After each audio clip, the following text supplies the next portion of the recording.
Hello and welcome to Council Catch-Up. I'm Derek Westby, your host here on WSTO TV, TDS Channel 12 in HD, Spectrum Channel 981, on Roku, Apple TV, Fire TV, Android, and iOS apps.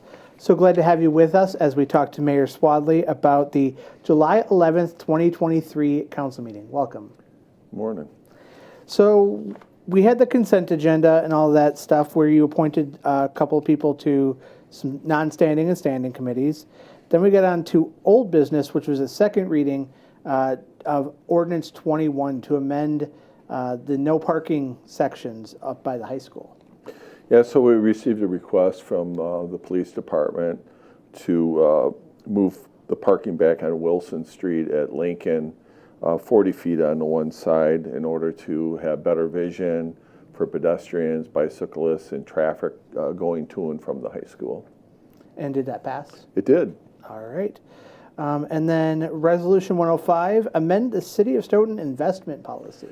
So the finance director, Eilinger, and finance manager, Stats from Stoughton Utilities worked together on this to have a consistent policy that was updated for investments. All right. And then new business, item number 8, discussion and possible action for filling some aldermanic district appointments. So we did have 2 alders that resigned recently, and basically we just put an item on there so the city council members could kind of review the questionnaire that we use. So when we get to the next meeting, we hope to have 1 or 2 applicants for each district for the interview process. So hopefully we'll be able to appoint somebody that evening. All right. And then Resolution 113 of 2023, Magnolia Springs Wetland and Woodland Restoration Plan. So Magnolia Springs is formerly known as the Tigan Farm, and there is a wetland that will be located in the park area. And as part of the development, our Park and Rec Director works with our finance department, and they budget some money in order to do wetland restoration. So typically we do things like plantings and those sorts of things that will help complement that area and make it a nice feature of the park. And speaking of that park, the next item on the agenda is to name the park. Yeah, so the park is going to be named the Tigan Farm Park. And many people in the community know Odine Tigan. He had been a former fire chief and public works director for Stoughton. And it was a family farm that this development is being built on. So it just seemed appropriate that the recommendation was approved to approve it after the family. All right. Item number 11, discussion and action on the timing of the check to the Stoughton Area Community Foundation for ARPA funds. Yeah, so the ARPA funds are the American Rescue Plan Act funds, which is the federal money. Stoughton had received about $1.3 million. The city council had previously chose to allocate $100,000 to the Stoughton Community Foundation for them to distribute to the nonprofits. And really the question is when to cut that check. And it was determined that we would cut that check in the fall so the city would earn any interest on that money between now and then when they would disperse their monies. All right. Resolution 115, acceptance of tax incremental district financial statements. So the TIF financial statements we get every year, they go through our finance department and the auditors, and we just basically accept the report, which gives us an update of where we are at in each of the TIF districts. And are the TIF districts doing well, or? Some of them are doing better than others. District 4 is the downtown TIF.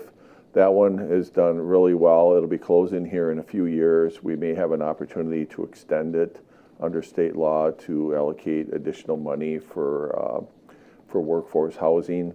But that expense period has ended, so we can no longer take on any more debt into that TIF 4. So there has been discussions about starting a new downtown TIF. We'll see where that leads us. The TIF 5 and 8 are the Redevelopment Authority TIFs, which are in the area of the riverfront. That one has kind of been off to a slower start, but we anticipate as it gets built up that one will cash flow at the end. TID 6 is the one out in the business park area, and with the addition of Emmy Roth, we think that TIF will become more healthy than it is currently, and we anticipate more growth in that area. So we're actually looking to amend that district to include Emmy Roth, so we can capture the property tax increment that's being created by the building they're currently putting up. The TIF district out at by Walmart, TIF 7, that one is our most successful TIF right now, so that one continues to grow, and you'll be hearing about some additional commercial development that will occur out there. Currently, the Popeyes is under construction. There was a strip mall that was completed and opened up earlier this year, so those will be on the tax roll. And then the new TIFs is the TIF 9, which is the 51 West TIF, which is out on Stoughton Lumber and Eggleston's Woodside. So that one is, still young, but there's a great deal of development that is occurring out there. So we think that one's going to be in good shape. And then you'll see later on we have an agenda item related to Stoughton trailers, and we anticipate a TIF district out there as well on the corner of B and 51. All right. Last item on the agenda before adjournment was an ordinance to annex 34 acres from the town of Dunn.